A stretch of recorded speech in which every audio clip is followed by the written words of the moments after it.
முருங்கை தண்டு தக்காளி ரசம். முருங்கை தண்டு உடம்புக்கு ஹெல்த்தானது, நல்லது.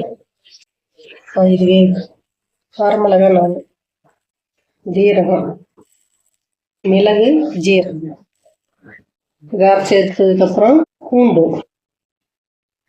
அப்புறம் கருவேப்பிலை இதை அரைச்சி ஒரு பக்கம் வச்சுக்கணும். தக்காளி போடணும் 2வது மிக்சியில்.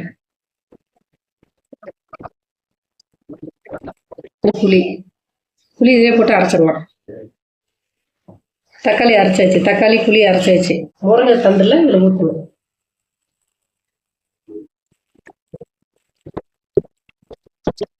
கொதிக்க விடணும். ஒரு பாத்திரம் வச்சு கொஞ்சம் எண்ணெய் ஊற்றணும்.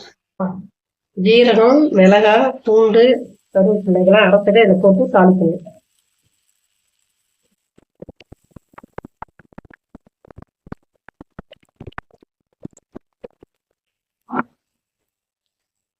தாளிப்பை எடுத்து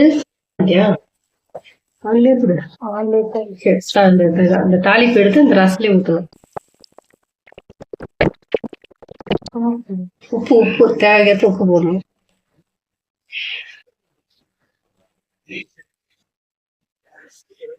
அதை கொஞ்சம் கொதிக்க வைக்கணும். கொதிச்சிருச்சு. ரசம் கொதிச்சதும் போட்ட குச்செல்லாம் எடுக்கணும். குச்செல்லாம் எடுத்துட்டு ரசத்தை வந்து வடிகட்டிக்கணும். புளி வடி எடுத்து வச்சு ரசத்தை வடிகட்டிக்கணும். கொத்தமல்லி தழை ஒரு கைப்பிடி அளவு கொத்தமல்லி தழை, கருவேப்பிலை, கொத்தமல்லி.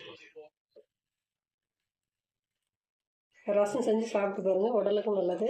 மூட்டு வலி, கை கால் வலி, முருங்கை ரசம், முருங்கை தண்டு ரசம்.